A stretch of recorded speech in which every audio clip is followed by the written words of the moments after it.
تو اس صورت کے اندر میں آپ کی نگاہیں آپ کی گود میں ہونی چاہیے، اور جب سلام پھیریں گے تو اس صورت کے اندر میں آپ کی نگاہیں آپ کے داہنے شولڈر کی طرف اور بائیں شولڈر کی طرف بائیں طرف کریں گے تو یہ طریقہ بتایا گیا ہے فقہا نے کتابوں کے اندر میں۔ اور اگر ہم لوگ یعنی نماز کے اندر میں کھڑے ہیں اور اسی طریقے سے ہم اپنے منہ کو ادھر ادھر کر رہے ہیں، اور اس صورت کے اندر میں باہر سے دیکھنے والا شخص اگر یہ سمجھ رہا ہے کہ یہ انسان جو ہے نماز کے اندر میں نہیں ہے، تو اس صورت کے اندر میں اس طریقے سے کرنا اس کے لیے جو ہے وہ نماز کے توڑنے کا باعث بنے گا، مکروہ تحریمی ہوگا۔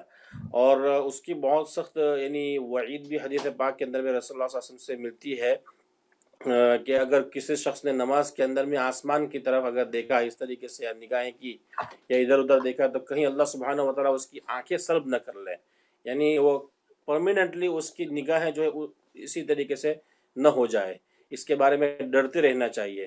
تو لیکن یہ کہ جو فقہ کا مسئلہ ہے، اگر ہم لوگ کتنا ٹرن اراؤنڈ کرتے ہیں تو اس وقت کے اندر میں نماز کے اوپر ایفیکٹ پڑے گا۔ تو اگر اتنا ٹرن کر لیا کہ ہمارا سینہ جو ہے قبلے سے منحرف ہو گیا، یا ہمارا جو ہے چہرہ قبلے سے منحرف ہو گیا، تو اس صورت کے اندر میں نماز مکروہ تحریمی ہوگی۔ اور اگر سینہ اگر منحرف ہو گیا تو پھر تو نماز باطل ہی ہو جائے گی۔ اور اگر صرف کنکھیوں سے یوں یوں کر کے دیکھ لیا تو اس صورت کے اندر میں نماز کے اوپر کوئی اثر پڑے گا نہیں۔ لیکن جیسا کہ میں نے حدیث پاک کے اندر میں بتایا کہ رسول اللہ صلی اللہ علیہ وسلم نے اس کے اندر میں منع فرمایا ہے کہ اس طریقے سے اگر نئی نگاہیں کریں گے تو کہیں اس کی نگاہیں وہ ایسی کی ویسی نہ ہو جائے۔ تو یہ مسئلہ ہے اس کے لیے۔ جی مولانا صاحب، جیسے آپ نے بتایا کہاں کہاں پر دیکھنا ہے، اگر بندہ اس کو اگر فالو کرے تو باہر دیکھنے کی ضرورت ہی نہ پڑے گی نا۔ ضرورت ہی نہ پڑے، بالکل جی صحیح بات ہے۔ جی اور اور دوسری بات یہ کہ جی، کمپلیٹ آنکھ بند کر کے نماز پڑھنا، اس کو بھی مکروہ بیان کیا گیا ہے، اچھا یعنی ہاں۔ تو یہ بھی ہے ایک مسئلہ کہ اگر آپ کمپلیٹلی آنکھیں بند کر کے پوری نماز ادا کر رہے ہیں تو یہ بھی مکروہ ہے۔ مطلب کہ آپ آنکھ کھلی رکھیں، نماز سجدے کے اندر میں جو بھی جگہ ہیں اس کو دیکھیں، اور اس کے بعد آپ جو ہے اللہ تعالیٰ کا دھیان لائیں۔ تو یہ اس کوالٹی کو یعنی مطلوب ہے، یہ کوالٹی مطلوب ہے۔ یہ آنکھ بند کر کے تو کوئی بھی کسی بھی دھیان کو جما سکتا ہے۔ جی، جی تو اس کا مطلب یہ ہے کہ وہ چیز سیکھنا ہے کہ ابھی اگر میں سیدھا کھڑا ہوں تو مجھے کہاں دیکھنا ہے، رکوع کر رہا ہوں کہاں دیکھنا ہے، اور پھر جی اتحیات میں بیٹھنا ہے تو مجھے کہاں، یہ سب چیزیں جاننا بہت ضروری ہے۔ جی بالکل، اور اس کے اوپر ہمیں عمل کرنا چاہیے تاکہ انشاءاللہ یہ عادت بن جائے ہماری۔ جی جی مولانا صاحب، اور چوتھا جو سوال ہے یہ سجدہ کو لے کر کے ہے، اور آپ نے بھی کبھی کبھی دیکھا ہوگا کہ سجدہ کرتے وقت کبھی کبھی جو بچے ہیں یا پھر بڑے لوگ ہیں وہ پاؤں کے بیچ میں سے بھی تاک لیتے ہیں کہ پیچھے کیا ہوتا ہے نا۔ تو آپ اس کا صحیح طریقہ بتا دیں کہ سجدہ جو ہے پیشانی ہے پھر نہ، یہ صحیح طریقہ کیسے ہے اس کا؟ جی سجدے کے اندر میں سب سے پہلے ہم جو ہے اپنے گھٹنوں کو رکھیں گے، یعنی قاعدہ یہ ہے کہ جو اعضاء زمین سے قریب ہے اس کو پہلے رکھا جائے گا۔ تو اگر ہم لوگ سجدے کے اندر میں جاتے ہیں تو سب سے پہلا جو عضو زمین سے قریب میں آتا ہے وہ ہمارے گھٹنے ہیں، تو گھٹنے کو ہم لوگ رکھیں گے۔ اس کے بعد پھر ہم جب اور مڑتے ہیں تو اس صورت کے اندر میں ہمارے یہ ہاتھ آتے ہیں، تو ہاتھ کو رکھیں گے، اور اس کے بعد اور قریب ہوتے ہیں تو ہمارا ناک پہلے آتا ہے، تو ناک کو رکھیں گے، اور پھر پیشانی رکھیں گے۔ تو اس طریقے سے پہلے دونوں گھٹنے، پھر اس کے بعد دونوں ہاتھ، اور پھر جو ہے ناک، اور پھر اس کے بعد جو ہے پیشانی۔ اور اٹھاتے وقت پہلے ہم لوگ پیشانی اٹھائیں گے، پھر ناک، پھر ہاتھ، اور پھر گھٹنے کو اٹھائیں گے۔ تو یہ طریقہ ہے سجدے کے اندر میں جانے کا۔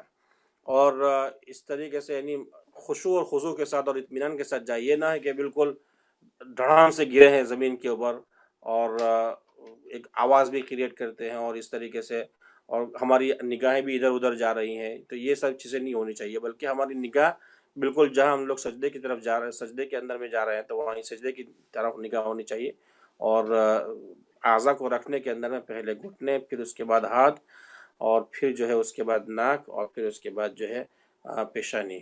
بہت سارے لوگ یہ کرتے ہیں کہ صرف پیشانی رکھتے ہیں اور ناک کو زمین کے اوپر نہیں رکھتے ہیں۔ تو ان 6 اعضاء کا زمین کے اوپر ان 7 اعضاء کا ہونا ضروری ہے، یعنی دونوں پیر، دونوں گھٹنے، دونوں ہاتھ، اور پیشانی اور ناک، ان دونوں کو جو ہے ان سب چیزوں کا ہونا ضروری ہے سجدے کے اندر میں۔ جی، اور جس کو کہتے ہیں کہ سکون سے اور اطمینان سے رکوع سجدہ اور نماز کو ادا کرنا نا۔ جی بالکل۔ اور آج کا جو مولانا صاحب آخری سوال ہمارا ہے یہ توبہ سے لے کر کے ہے. اور ویسے تو اگر گناہ ہو جائے یا غلطی ہو جائے تو فوراً توبہ کر لینا چاہیے نا. لیکن یہ سوال آیا ہوا کہ توبہ کس وقت تک قبول ہوتی ہے. مطلب کبھی کبھی لوگ یہ کہتے ہیں کہ او اب تو ایک دم تم ختم ہو گیا، اب کوئی باقی نہیں، ایک دم موت کے منہ میں آ گئے، اب توبہ نہیں ہوگا تمہارا، قبول نہیں ہوگا نا. تو اس لحاظ سے جس بھائی صاحب نے پوچھا ہے کہ توبہ کس وقت تک قبول ہوتی ہے. جی، یہ اس کے اندر میں ذرا تھوڑی تفصیل ہے جی کہ توبہ جو ہے یہ اللہ سبحانہ و تعالیٰ کی طرف رجوع ہونے کا نام ہے. اور علامہ قرطبی رحمۃ اللہ علیہ نے اپنی تفسیر کے اندر میں اس چیز کو، اس قول کو نقل کیا ہے کہ توبہ کیا ہے. تو یہ 4 چیزوں کے مجموعے کا نام ہے. کہ سب سے پہلے تو یہ کہ انسان نے جو کچھ کام کیا ہے، یعنی جو بھی گناہ کے کام ہوئے ہیں، اس کے اوپر ندامت ہو دل کے ساتھ. اور دوسرا یہ کہ اس کام کو چھوڑ دیں. یعنی اگر وہ کام یعنی اگر اسی کام کے اندر ملوث ہے اور پھر ہم لوگ توبہ بھی کر رہے ہیں تو اس صورت کے اندر میں وہ توبہ نہیں کہی جاتی اس کو. اور اسی طریقے سے اگر تیسری شرط یہ ہے کہ بھئی آئندہ نہ کرنے کا پختہ ارادہ ہو، کہ ہم آئندہ اس کام کی طرف کبھی بھی نہیں جائیں گے. اور چوتھی چیز یہ ہے کہ جو گناہ ہم سے ہوا ہے اس کا تدارک، اس کا جو ہے جتنا بھی کمپنسیشن ہم سے ہو سکتا ہے اتنا اس کا کمپنسیشن ہم لوگوں کو کرتے رہنا چاہیے. تو انبیاء علیہ الصلوۃ والسلام اور فرشتے یہ 2 مخلوق ہیں جن سے گناہ نہیں ہوتے. انبیاء علیہ الصلوۃ والسلام یعنی نبی کا سارے کے سارے انبیاء علیہ الصلوۃ والسلام یہ معصوم ہوتے ہیں، یعنی ان سے کبھی بھی گناہ سرزد نہیں ہوتے. اس کے علاوہ جو صحابہ، تابعین، تبع تابعین، صحابہ کے بارے میں ہمارا عقیدہ ہے کہ اللہ سبحانہ و تعالیٰ نے ان کو محفوظ فرمایا تھا. یقیناً ان سے کچھ یعنی جو عامتاً وہ بھی انسان تھے، لیکن اللہ سبحانہ و تعالیٰ نے ان کو محفوظ فرما لیا تھا. اور اس کے علاوہ کوئی بھی مطلب کہ یعنی نبی انبیاء علیہ الصلوۃ والسلام کے علاوہ کوئی بھی گناہ سے پاک نہیں ہے. تو جب بھی گناہ ہو جاتے ہیں تو وہ توبہ کی طرف جو ہے فوراً متوجہ ہونا چاہیے. اور اللہ سبحانہ و تعالیٰ ارشاد فرماتے ہیں یا ایھا الذین آمنوا توبوا الی اللہ توبۃ نصوحا، کہ ایمان والو اللہ سبحانہ و تعالیٰ کی طرف خالص نصوح توبہ کرو. اور سورہ نساء کے اندر میں اللہ سبحانہ و تعالیٰ ارشاد فرماتے ہیں وَلَيْسَتِ التَّوْبَةُ لِلَّذِينَ يَعْمَلُونَ السَّيِّئَاتِ، کہ ان لوگوں کی توبہ قبول نہیں ہوتی ہے جو پے در پہ گناہ کرتے رہتے ہیں. حَتَّى إِذَا حَضَرَ أَحَدَهُمُ الْمَوْتُ، یہاں تک کہ ان کو موت آ جاتی ہے اور موت کے جو نشانیاں ہیں ان کو نظر آنے لگتی ہے، تب جا کے بولتا ہے قَالَ إِنِّي تُبْتُ الْآنَ، تو تب جا کے بولتا ہے کہ میں اب توبہ کرتا ہوں. تو اس صورت کے اندر میں اللہ سبحانہ و تعالیٰ فرماتا ہے کہ ایسے لوگوں کی توبہ قبول نہیں ہوتی ہے. یعنی اسی طریقے سے جیسے فرعون جب موسیٰ علیہ السلام کی دعوت کو ریجیکٹ کرتا رہا یہاں تک کہ وہ موسیٰ علیہ السلام اور بنی اسرائیل کی یعنی ان کے پیچھے ہو گیا. تو اب جب وہ سمندر کے اندر میں ڈوبنے لگا تو وہاں بولنے لگا کہ آمنت برب موسیٰ، کہ میں اب موسیٰ علیہ السلام کے رب کے اوپر ایمان لایا. اللہ سبحانہ و تعالیٰ نے فرمایا الآن وقد عصیت قبل وکنت من المفسدین، کہ اب تجھے یعنی سوجی ہے توبہ کرنے کی جبکہ تو اپنے سامنے اپنی تباہی کو دیکھ رہا ہے. تو جو اس کو بولتے ہیں غرغرے کی حالت، یعنی ان اللہ یقبل توبۃ العبد ما لم یغرغر. اللہ سبحانہ و رسول اللہ صلی اللہ علیہ وسلم نے ارشاد فرمایا کہ اللہ سبحانہ و تعالیٰ بندے کی توبہ کو قبول کرتا ہے جب تک کہ وہ غرغرے کی حالت اور غرغرے کی کیفیت کے اندر میں نہ پہنچا ہو. تو غرغرے کی کیفیت یہ ہے کہ انسان کا ایک پیر اس دنیا میں ہے اور ایک پیر آخرت کے اندر میں ہے، اور وہ آخرت کی جو مغیبات، جو غیب والی چیزیں ہیں وہ اب اس کے اوپر آشکارا ہونے لگی ہے، اس کے اوپر صاف ظاہر ہونے لگی ہے. تو اس وقت تک مؤخر نہیں کرنا چاہیے توبہ کو، بلکہ اس سے پہلے یعنی اگر توبہ کرتا ہے تو انسان اللہ سبحانہ و تعالیٰ اس کی توبہ کو قبول کر لیتے ہیں. اور اسی طریقے سے توبہ کے اوپر جو ہے یعنی گناہ کے اوپر اصرار بھی نہ ہو. یعنی ایک گناہ کیا اور پھر اس کے بعد اس کی توبہ اور پھر اس کے بعد واپس بار بار اس گناہ کو ہم ریپیٹ کر رہے ہیں اور اس امید کے اوپر کہ بھائی ایک دن میں توبہ کر لوں گا. تو یہ چیزیں بھی ہم لوگوں سے جو ہے ہوتی رہتی ہے، سرزد ہوتی رہتی ہے. اللہ سبحانہ و تعالیٰ ہمیں معاف فرمائے اور ہمیں جو ہے سچی پکی توبہ کی توفیق عطا فرمائے موت سے پہلے. یہ دعا ہمیں ہر ہمیشہ جو ہے کرتے رہنی چاہیے کہ اے اللہ مجھے موت سے پہلے سچی پکی توبہ کی توفیق عطا فرما. اور جب بھی ہم سے کوئی گناہ ہو جائے تو اس صورت کے اندر میں ہمیں چین نہ آنا چاہیے جب تک کہ ہم اس گناہ سے توبہ نہ کر لیں۔ اگر یہ خالص نیت ہوگی توبہ کی تو اس صورت کے اندر میں جو ہے اللہ سبحانہ وتعالیٰ قبول کر لے گا، جیسا کہ میں نے جو 4 شرطیں بتائی۔ اب اگر فار ایگزامپل ہم نے بہت ساری نمازیں ہیں جو ہے اس کو چھوڑ دیا ہے، تو یہ نمازوں کا چھوڑنا یہ بھی تو گناہ ہے۔